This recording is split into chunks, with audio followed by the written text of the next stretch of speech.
I'm going to have our panelists introduce themselves, as well as where you can find them, a little bit about yourselves, and a specific fandom or a piece of content that first ignited your passion for getting into content creation. I'm going to start with you, Mr. Close. Hey everyone, I'm Victoria Molly. I'm a writer-producer. You can find me online at victoriamolly.com or on Instagram at victoriamolly1. And the piece of media that inspired me to start content creating and join up at Temple of Geek and where I contribute at comicbook.com was the 2002 OG Spider-Man. Oh. Thank you. Yes. It deserves more love. And that's why I'm going to be hijacking this panel. Hi everyone, my name is Baeza, aka MovieMija. I'm a part-time filmmaker, full-time movie lover. I produce, sometimes I'm an assistant director on set, and I started making content because I got really into In the Heights. I love Broadway musicals. I saw the movie was coming out, and I was like, no one is talking about it as much as they need to be talking about it, so I guess it has to be me.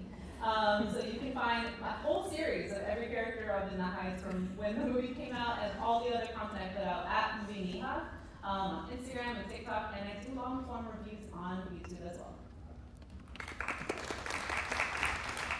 Hi, my name is Shivani Reddy. I go by Shiv, and you can find me on Instagram and TikTok at Chivalry, spelled like my name, _INC.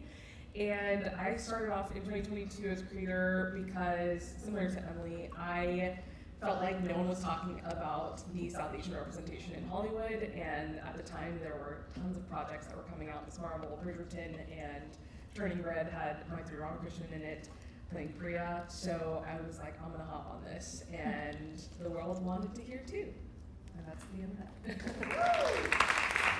Monica, I'm actually going to have you go last, so we're going to jump over one. And it's introducing yourself and a piece of medium that got you into creative content. Well, hello, my name is Frankie Smith. I go under the moniker Fantastic Frankie. Please excuse my voice, I've been talking nonstop. You can tell me comment, we're all It's there. comic voice. But I started around 2020, and funny enough, Tiger King got me into like really liking their content, but similar to Emily, I didn't get it all, but everyone else, I was just looking for representation in the space, and I was like, oh, I guess I'll do it.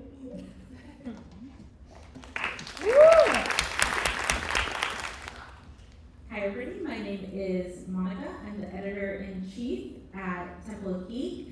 I am also the creator of Portrait of a Fangirl, which is a podcast that we are recording today. I started Portrait of a Fangirl as a photo project where I was taking pictures of fangirls because I would look up photos of geeky photos, but the only thing that I could find were baby newborn pictures or engagement shoots where it was oh, player 1 found their player 2, or the doctor and his companion kind of thing. But I never found something that spoke to who we were as geeks. There's a lot more of that now, but back then there wasn't. And so I started taking photos of people kind of in their geeky environment, and I realized wow, a photo does not capture how amazing geeks are. It doesn't capture the full story, so I started interviewing them, and the project changed from articles about people to a web series. And now it's a podcast, and it's been evolving, and I hope to one day make it a documentary about the culture of fangirls. And then also, for me, it's really important representation and creating a platform for people who feel like they don't have a voice.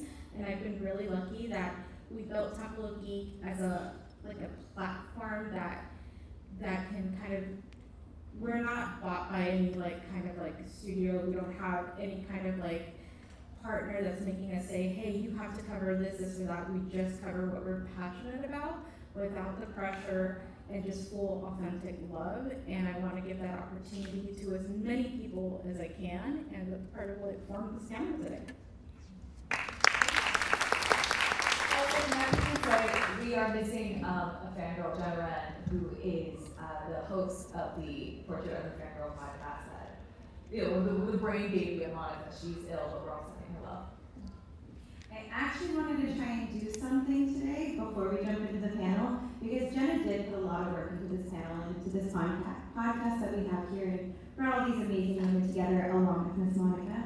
So I would love to do a quick Miss You, Jenna, from the audience, if we could do that, and then we'll send it her way. So on the count of 3, we're just going to scream Miss You, Jenna.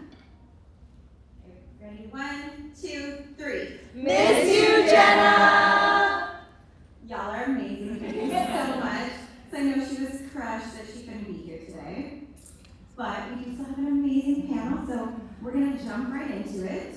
And in the panel itself, right, fangirling in the face of barriers. It speaks volumes, because when you think about it, like in that title, I instantly was like, oh yeah, I can list a dozen barriers that I run into every day, and I'm sure y'all have the exact same feeling. So I would love to know what are some of the most significant barriers that you've personally run into, and that can be in fandom spaces, creating content, and a little bit of how you navigated those. And I'm gonna start us off right in the middle. Shiv. Oh, God. I was going to ask if it's okay to answer this question with one word, which is men. But I have a feeling that people are going to have very similar answers to that. I don't want to generally say that men have been a barrier to me creating content, but I'm going to speak specifically about South Asian and Indian cinema in general. I talk a lot about Indian films, and the 2 most popular female critics in India get harassed probably on an hourly basis because India doesn't have TikTok, they only have Instagram and YouTube. So there are a lot of men that feel strongly that women shouldn't share their opinion. It's a very patriarchal society. It's working towards shedding that, just like many other countries are, but that is a huge work in progress. And it was one of the main reasons I wanted to start a platform. I felt like there was no one brave enough to actually say what they wanted to say about film, especially considering there isn't a lot of female perspective out there in Indian cinema in the first place. We're seeing a lot in the West when it comes to brown women really taking up space and finally being able to culturally share their identities. So when I saw that happening, I was like, it's their time and it's also my time, so why not? That being said, most of my comments, I wouldn't say most of my comments, a lot of my negative comments, that really do get to you, come from people that are insecure about the fact that the world is changing. And that's not my problem. So I don't take it as such, but it definitely has been a barrier of like my insecurities of posting and being myself online. And for that reason, I don't post a lot of my reviews on Instagram or YouTube because those comments can be ruthless. So yeah. I mean, deciding where you post is definitely a way of navigating that, right? Like, you know what platforms are safer for you to feel comfortable. So I think that's really huge. Victoria, what about you? I actually wanted to shed a little light on the behind the scenes because I've worked in the entertainment industry for 10 years. I worked for a major franchise for 5 of those 10 years. And I found it really interesting too that one of the barriers, it wasn't just that I was a woman, but it was that I was a young woman. And one thing that comes to mind, since everyone here has bigger following than me, is I was advocating for our company. There was this project I was so passionate about that was so close to my heart. I advocated for us. Amy Pascal was this mega producer, and Margot Robbie wanted this script, and I read 30 pages of it, and I said, I'm ready to fight Margot for this. Like, we got the project, we got the property. It was the first time working for this director and at his company that I had. This was like my baby, right? And I remember they were, the team really wanted to hire this director, and I said, I don't think so. I don't think she's right. Like, I don't think this director's right for this project.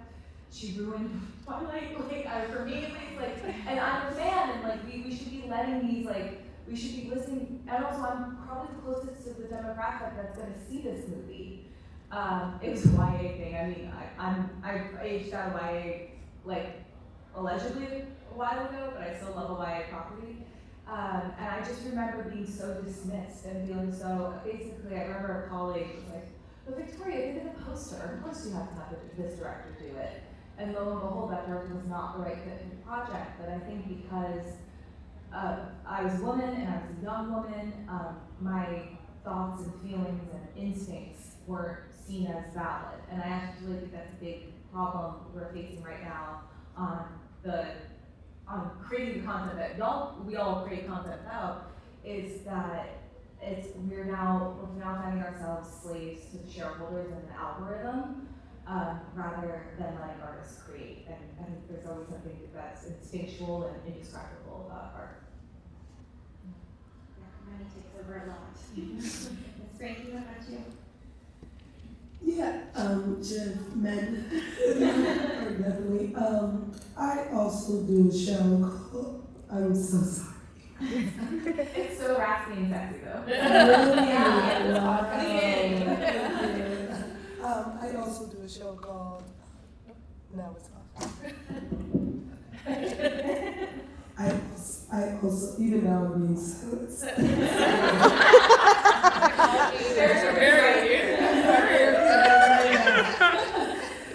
I also do a show called DC Studio Showcase on and unfortunately it's on YouTube and the videos are bloody.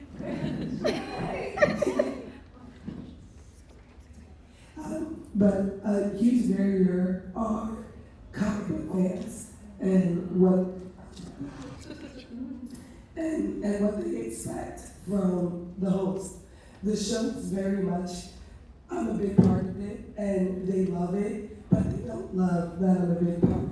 Mm-hmm. So even though there are other people they can attach who are not Black, who are not women, and they try to push that towards the front, but then I have to remember what they love about the show is what I put into it. And it's really, really hard. It's really, really hard to read those comments. And people are always like, don't read them. How can I not? Yeah. They're in my notifications. They're in the work that I put out. But really just realizing that people just need something to say and just let it go. There's a lot of anonymity behind those keyboards too, which makes people say all kinds of things. But when you come here and you see people actually who are part of the community, they're never they never come to you and they never say, I don't like this. Even at the DC booth, people are coming up to me and being like, oh, I don't like this. I don't like that. They're like, oh, you're great. The show is great. It can't be all of you. Now, really fast, I'm going to pause this question. I will come back to it for our other three, but I'm going to have our newest guest introduce herself, as well as, a little bit about how you are in the community and something that got you into pop culture and creating content. Hi, I'm Bobbi. I'm very late, as you can see. I create edutainment content online. I do a lot of video essays, and under Culture Kitsch, the afternoon special, your friend knows it's a little bit special about pop culture, that whole thing. And honestly, I think I was born loving pop culture, which is a very cliche answer. But it started for me actually with professional wrestling. That was my first foray into pop culture. Then I found film, then I found TV, and now I'm obsessed. So that's my story. Welcome to the stage. Emily, I'm going to bring it back to you, and just as a reminder for where we are, that way you'll catch up with us too. We are talking about one of the most significant barriers we've personally run into, as well as how we've kind of navigated around them in the space. So, well, I can't lie, my biggest barrier every day is myself. But it's all about the water we swim in, right? So it's myself, but it's because I've been conditioned to doubt a lot of the things about myself. I feel like it's interesting working in fandom spaces, but it's also not too dissimilar from existing in two cultures as a second generation Mexican American. It's well, you're never Mexican or American enough in that space, and same with fandoms. Mostly, you're never a true fan until someone quizzes you or shows did you watch all those things? Can you recall all this information? So I feel like that imposter syndrome constantly is creeping up. I also, one of my biggest barriers is time. I'm a full-time freelancer, a content creator, producer, working in the industry, and so it's like I'm constantly trying to navigate how to carve out time for myself. And we were talking about shareholders and who influences us to create the kind of content we make, and I find that I'm the most happy when I'm creating stuff about things that I legitimately care about. I had a series on Mexican millennial cinema, like the movies that grew up in Mexican American households, and I had never seen Blood In, Blood Out, and I was so shocked to watch it the first time. I was like, oh yeah, this is like right near where I grew up. I can't believe I've never seen this seminal part of like cinematic history. But just being able to like remind myself why I do what I do, and I think also, like we've mentioned before, deciding which platform the content's gonna go on to. Like TikTok, by and large, has been, yes, there's some negative things that happen there, but it's been the most like supportive. Like I find the kindest people on that platform, and then I just started to go into YouTube, and even the people who say that they're a fan of me sometimes leave some very rude comments. And I'm like, is this how you show your love? I'm not even sure how to navigate this. So I think there's also like those, I feel like sometimes I'm also like, I should have started this platform without showing my face, because I feel like now I've committed to showing up online in a certain way, and I feel that pressure, like, you know, throughout COVID, throughout these times now, like I turned 30 during that time. I entered a new era, and so I'm sure we're all like reeling from that time too, of just like what it was like to have these major transitions when we were in a very weird time culturally. So like trying to show up online and in real life, it's so nice to actually be out somewhere like Comic-Con in real life, like to actually manifest my physical body in the real world. But yeah, I think those biggest barriers are myself, the self-critique I have, and just reminding myself that you show up as you are, do what you love, and continue, you know, relying on other people. Like all of these creators at this table are the people that when I see, I get excited. And they were like seeing them so passionate about what they're talking about and standing on business when there's haters in the comments. I'm like, yes, absolutely, okay, let me start recording myself and get in on this, because that's the kind of energy you need, seeing people defending, you know, not saying you have to be in battle constantly, but just being self-assured in what you have to say and your opinions on the media that we love.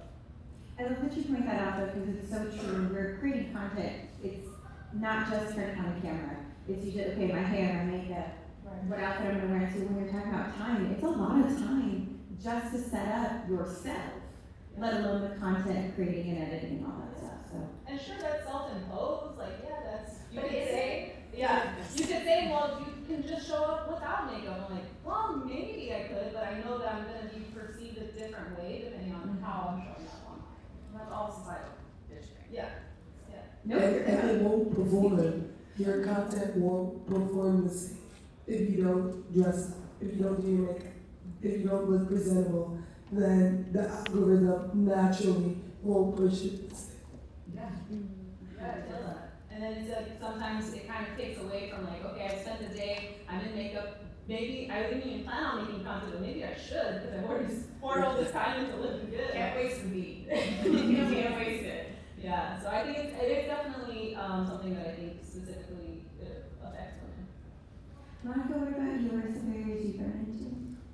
I think for me it's been a generational thing. So I'm an 80s baby, right? So I loved, you know, comic books and nerdy things in an era where it was perceived as only something that little boys liked, right? And so there was a little bit of gatekeeping in that way. But as I grew older, and I was never bullied for liking geek stuff, I never experienced that kind of stuff, but there was a lot of young men in my generation that were really bullied for like the nerdy things and the pop culture things they loved. And they became so, you know, emotional and tied to like what they suffered for what is now mainstream and acceptable, that they have started to like kind of, that I felt like they were gatekeeping me out of it, even though I always enjoyed it alongside of them, right? So there was like a you know, female versus male kind of like gatekeeping, and also a generational thing, like, oh, these new kids don't know what it was like to suffer for like loving Wolverine or loving like a certain, you know, like production, because now like Marvel is so cool, or like DC is so cool, and all these things are so mainstream. And so for me, like, when it was like a little bit like what, you know, Evan said, it's like there was like this gatekeeping happening, like, well, have you watched all this? Have you consumed all these comics? Have you done all these things? And so for me, the barrier was like, do I prove myself to you, or do I just love the thing and talk about the thing that I love? And while I have empathy for people who suffered for their fandom and were bullied, and you know, and I understand where that gatekeeping comes from, because you hold on to this thing that was so precious to you that you suffered for, like, I get it, but at the same time, like, where's my allegiance, right? Is it to fandom in general? Is it to myself? Is it to fangirls? Like, I struggle with that a lot, where I want to have empathy for everybody, but at the same time, I'm like, no, like, you can't just like gatekeep this, you know? So I think for me, the biggest struggles is like, where is the line for empathy? Where can you be understanding of the gatekeeping and kind of like acknowledge where it comes from, and where is it like unacceptable? And I think that's what I struggle with as like editor-in-chief at, you know, Temple of Geek, and making sure that the narratives we tell are inclusive, but also understanding. So for me, those have been the biggest barriers, the questions that I ask myself all the time when somebody pitches an article. You know, I want to be inclusive to everybody, but I also don't want to pander to a specific fandom just because they've been, or a specific demographic just because they've been in it for so long. And that's a tough balance when you're creating something that you're trying to make money off of, for sure. Absolutely. Miss Bobbi, I'm gonna send it your way. Yeah. Just echoing what everyone said up here, I think it's this weird kind of battle of internal and external for sure. I think for me, internally, I am my own worst critic. I am the first person to be like, yeah, this video kind of flopped. Like, oh, this video is not doing well. Like, oh, wow, this is really bad. Actually, you suck. Maybe you should quit. Like, I'm the first person to say that, and then I don't allow myself to really celebrate those things. So like, if I do accomplish something or something really cool happens, I don't allow myself to be proud of myself, which is like a real hindrance to keep going forward when you think you're not making progress. And then externally, it's just like all things that we kind of know about. It feels like there are a limited pool in the way of opportunities that are given out, chances to kind of come and be plucked out of obscurity in a way, and we're all fighting for them amongst ourselves. And then sometimes it's just like, it feels like no matter what you do, no matter how your content is, no matter how polished, no matter how this, no matter how that, it may never feel like enough, like when you feel like you've kind of been like continuously overlooked. So it's just like this weird kind of back and forth and figuring out, okay, when is it me? Like, when is it something that I need to step up and be better, and I can improve my content in this way or improve my delivery? And then when is it something where it's just like systemic? Like, when do I need to know, like, this is a little bit bigger than me? So it's like a little bit of a back and forth. Thank you for that. I'm gonna jump us into a little bit of some tougher questions here.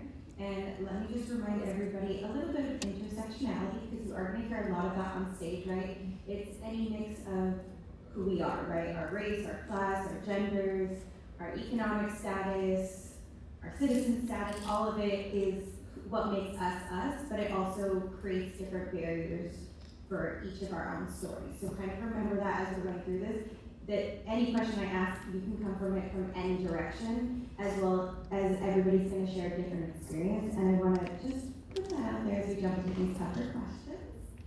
But I'm going to start with, how do you weigh your personal interest in a topic against the potential emotional labor or negativity that might arise from engaging in a lot of these discussions? And Victoria, I'm going to start you off with this one. Right into the fire. I think it's difficult, right? Especially as a creator and also someone who wants to create the next thing we all fangirl over.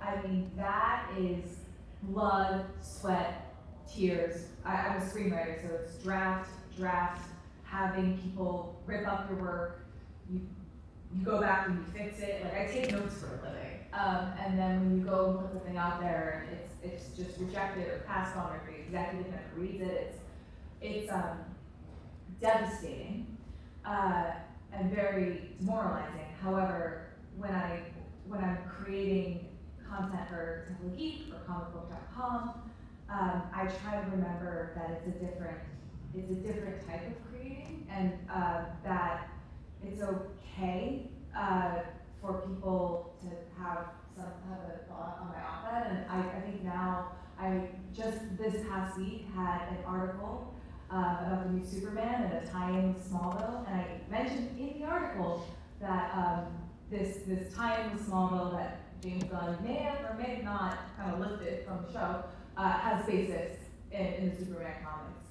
And the way the fanboys came out on Facebook to drag just the headline was, that was really my first experience. Like, oh my gosh, like, but then I realized, I'm like, y'all know that like I get paid more money when you engage with the content, right? And like a comic book does better even when you're angry at us, like you're making us money.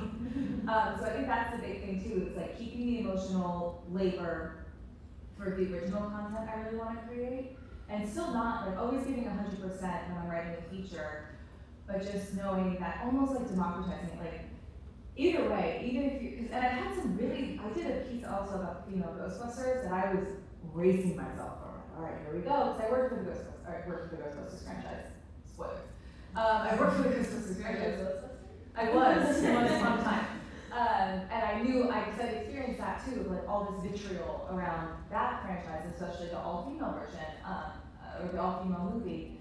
And I had a wonderful engagement. And I was like, wow, you really put it beautifully. I was like, is this the internet? Like, did I fall into a different timeline?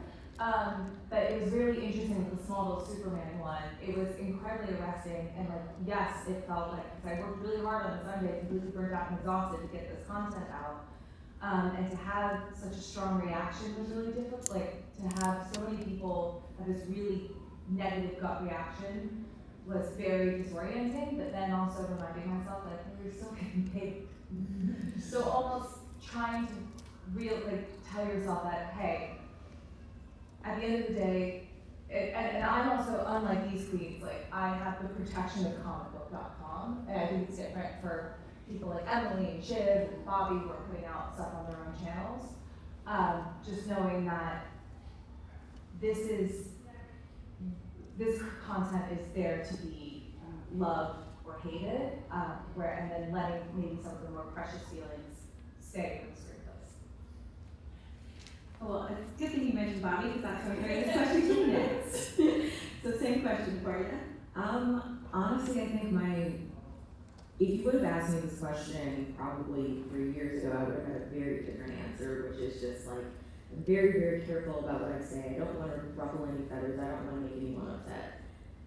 I'm not me from 3 years ago, and I'm at the point now where I'm like, the only way that this will work, the only way that this career that I want to have will be able to sustain itself is if I am authentic with myself. So that means like, I've been public enemy number 1, 2, 3, 4, and 5 on Twitter multiple times.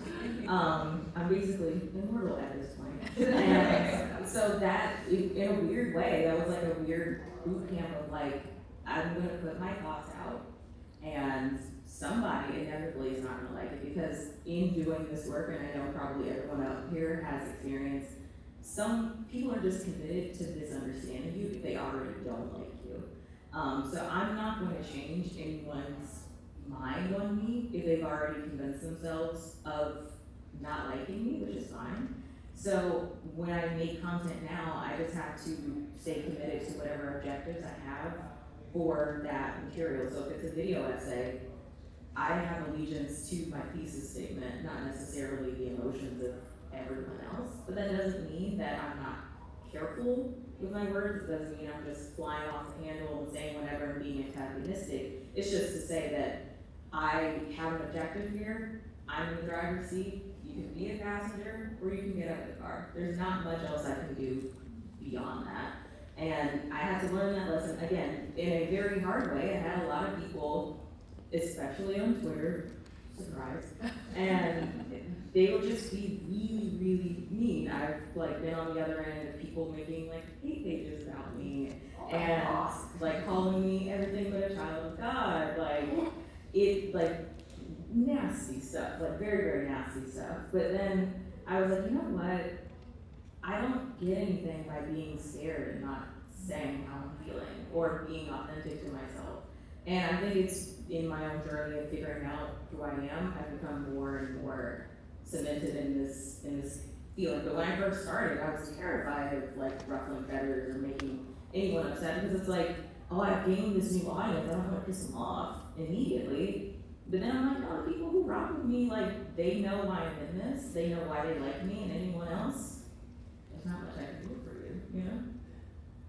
Now, I'm going to shift this up a little bit. I'm going to popcorn these questions a bit just because there's so many fantastic voices, and Monica wrote such amazing questions. I want to make sure we get through a good amount of them. So Shiv, I'm coming to you for this one, which is how do you personally cope with or process instances of racism or misogyny directed at you or your content within the fandom space?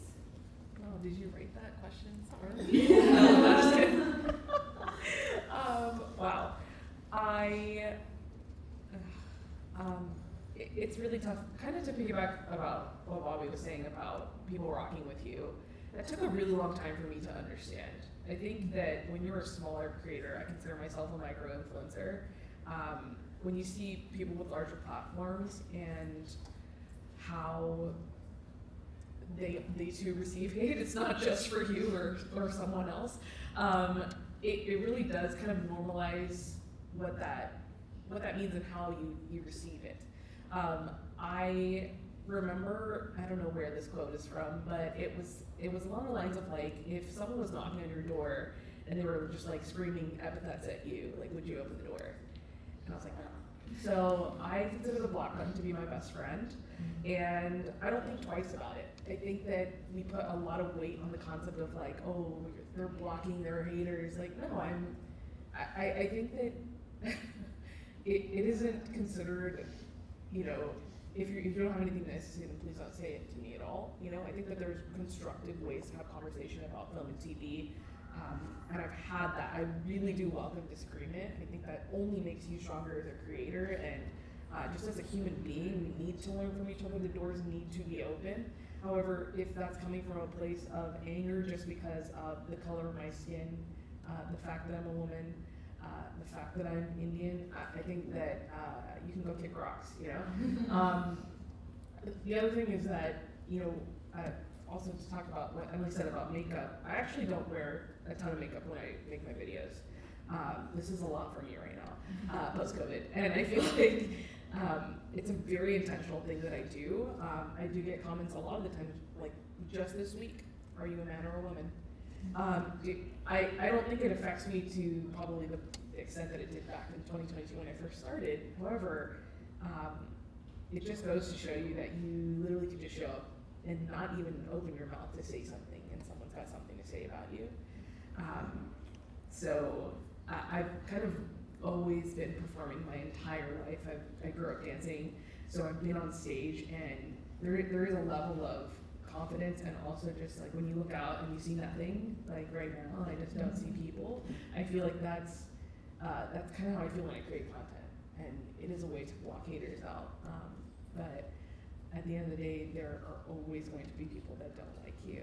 So just like Bob said, I really mess with that. I feel like if they rock with you, they rock with you. Frankie, what about you?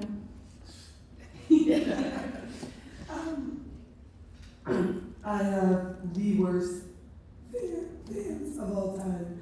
And Shut up. even when I'm talking to a creator, a director, and they're telling me the information, they will come and say, I'm wrong and dumb.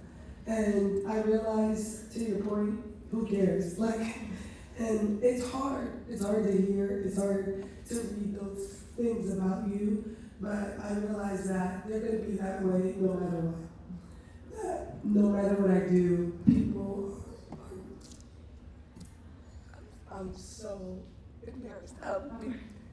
People are always gonna be like that towards me, and it's just because of the way that I look, and because I love it. So I just move forward. I know my voice is needed. I know people want to hear what I have to say when I have a voice. and so I really just do what I can to be there for them because there wasn't really there for me. Okay, I'm gonna switch questions again. See, you talk with me. Monica, I'm gonna throw this one at you.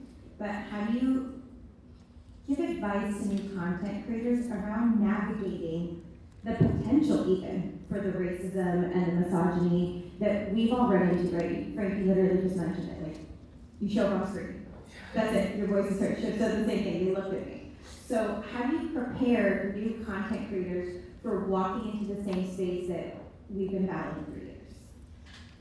I think it's important to remember that every platform has a niche, like every fandom, everything has a niche audience. You don't have to be on every platform if it's bad for your health.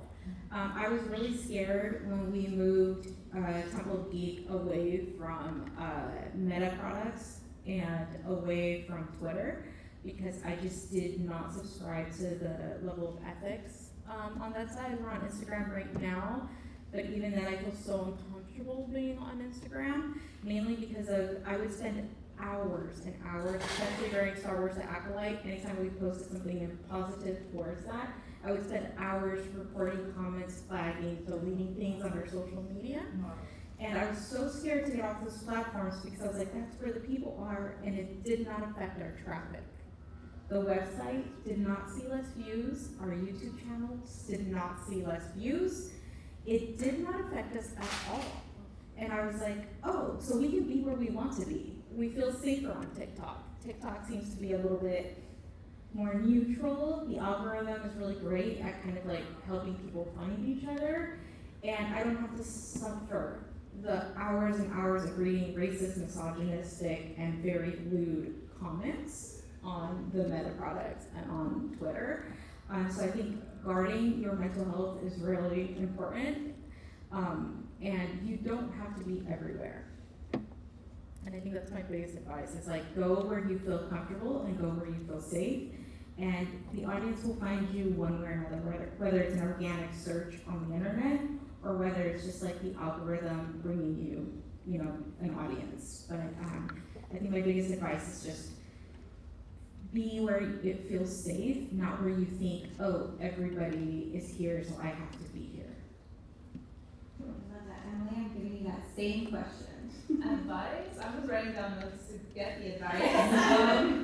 I think, like I mentioned before, I'm my own biggest barrier, so I tend to catastrophize things. I'm the oldest of 4 kids, so I have three little brothers. I was first to, do a lot of things in my family, so I've always been hyper analytical and hyper aware of how I present and how I show up and code switching, things like that. And so I can catastrophize pretty easily. I'm like Mr. Fantastic. I can see the worst situation in anything and try to prevent it from happening. And so I think for me, when I put something out there, I've already had the conversation of what's the worst thing someone can say to me right now. Okay, great. I'm not trying to challenge anybody, but nothing someone says online can top things that probably affect myself. So I think in that way, it's also it's helpful for me to safeguard myself from that negativity and misogyny. And I think, fortunately, having experienced it on a large scale, I think I block people pretty easily. I don't think twice about it. I don't think twice about deleting comments, especially because I have to remember those spaces I'm cultivating online. It's not just about me, it's the people who are coming, the community I'm trying to cultivate in that space, and if they feel welcome. And I don't want people there who are, if they're not welcoming to me, and I'm putting my face and my name out there, I can't imagine what they would be doing to each other. So I think it's really important to be proactive about that.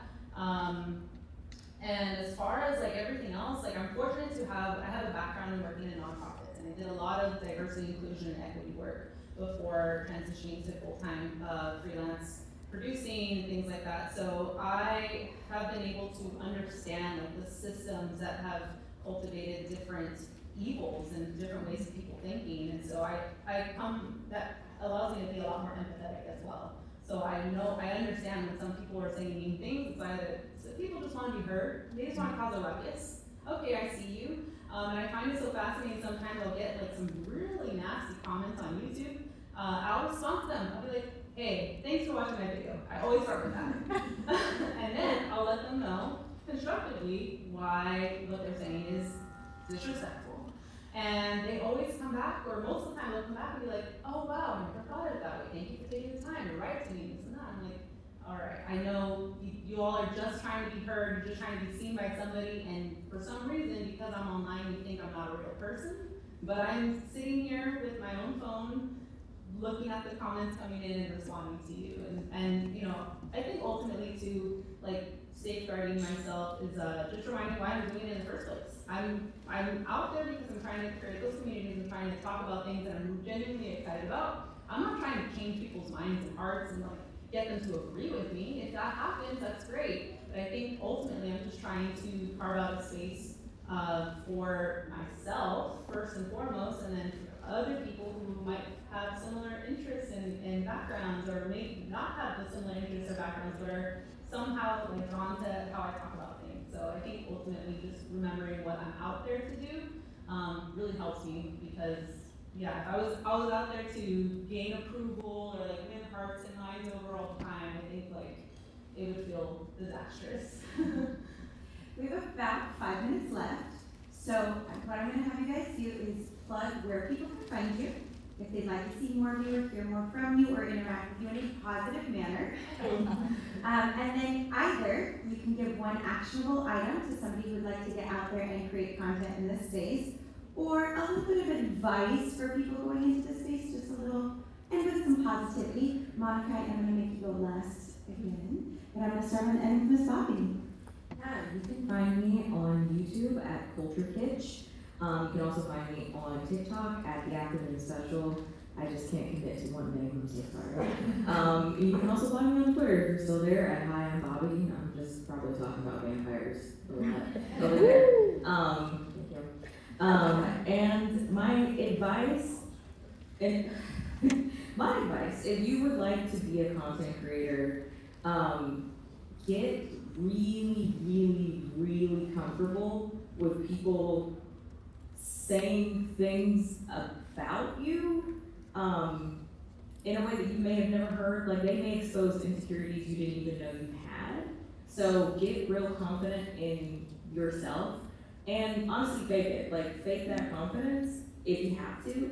But like we've said multiple times in here, people I think just want to ruffle your feathers. They want to see you waver with their words. Don't give them that. Do not give them that power. Go at it because you love it, not because of anything else. You can find me everywhere at Fantastic FRANGEY, or you can find me on DC Studio Showcase, HBO Max. Advice I would give is know what you want when you start, exactly what you want for yourself and your content, and then commit to that. You can listen to critique, not the reason behind the critique. Just like, okay, this is something you notice, but no one knows what kind of content and what you're putting out but you. Really just believe in that. Shiv? You can find me at chivalry_Inc. Spelled like my name. And I have one advice and one tip. I'll go with tip first. Kind of to Monica's point about mental health and safe space. TikTok actually has a creator care mode, I believe it's called, where it filters negative comments, and you can probably tweak it to adjust things that are personally, triggering for you. And that's helped me an immense deal, because it basically doesn't post the comment, so others won't see it, which is what Emily was saying about creating a space for your community. So take that. And advice is that I was told a lot when I first started that I need to niche out. I don't just talk about being Indian, but I do feel like that is a space that I belong in and it's my purpose. So don't believe people when they tell you that you need to do all the things or you need to talk about all the other things that everyone else is talking about, because that's not what makes you you. You can find me at MovieMija on TikTok and Instagram and YouTube. Please go there because I need more kind people around in that space. But I think my advice is to just come into it with a sense of abundance. Like, this is not a scarcity mindset. It's not like, oh, someone's already doing something that I want to do and they're doing it so good and I can't do that too. I think that really challenged me a lot early on. I was like, oh no, there's already so many cool women online doing this. Like, what am I doing? But I mean, I'm on this panel too, so it worked out. So I find other people and let them know that you're fans of their content. Like, that means the world to them. Like, I really admire every person here on this stage, and like, even the first premiere I ever went to, Shiv invited me to. Like, I was like, what am I doing here? Like, fake it till you make it. Like, you have to genuinely, I know it sounds like something you probably heard a lot of times, but that delusion is actually really helpful. Like, the same way that you can convince yourself that you're not worthy of something, that you don't belong there, you can do the opposite. You can convince yourself that you belong there, that you're worthy, and that you're talented enough. And I think, like, being able to just have that abundance mindset and be very generous to other creators as well, let them know you're a fan, show up in their comment section, make sure that you are showing up as a fan as well as a creator, so that you're not just putting out and hoping to get back in, you're gonna get back what you put into it. Beautiful. You can find me at victoriamale.com. My last name is spelled as Mary A-L-E. You can check out my apparently comment proliferating op-eds at comicbook.com. You can also find me on Instagram at victoriamale1. I think my one piece of advice is, and it sounds so trite, but it's so true, you have to remember that how someone is engaging says a lot more about them and where they are and how they're feeling than anything that you've done. Because when I was reading those really intense comments, I was like, what would it take for me to like type something out that's so angry? So I think that's a really important thing. And as we were all chatting during this panel, I also thought of the fantastic RuPaul, and he always says, if they ain't paying your bills, then pay them no mind. So it's also, again, that emotional labor thing is who's the really important person that you should be, or entity that you should be taking feedback from, and then kind of let that guide where you're going. Personally, you can find me on this dorky nerd on Blue Sky and TikTok. But as a platform, you can find us everywhere as Temple of Geek and Portrait of a Fangirl. My biggest piece of advice is don't go broke trying to be a content creator. I think a lot of people need to feel like they have to have the best camera, the best lighting, the best thing. I think consistency is more important, a little bit at a time. When you're a content creator and you're getting invited to things, a lot of times when you start out, it's just an invitation, nobody's paying you to be there. And, you know, it's the outfit, it's driving to where you need to be, it's the parking, it's, you know, being here at Comic-Con, for example, is so expensive, all of those things. Don't go broke, one step at a time, and then consistency over time, I think, is more important than just kind of having to have everything perfect and all the right equipment. You can grow yourself over time. You know, live within your means so that, like, you're not in a state of anxiety or panic about how you're going to be able to do all these things. And, you know, don't forget your community, your day ones, your, you know, the people that hype you up, you know, return that as much as possible. And I'm Alix Catherine. You can find me at Alixy Galaxy, ALIXY, And before we end this today, I do want to give a shout out to the volunteers who are running this panel. As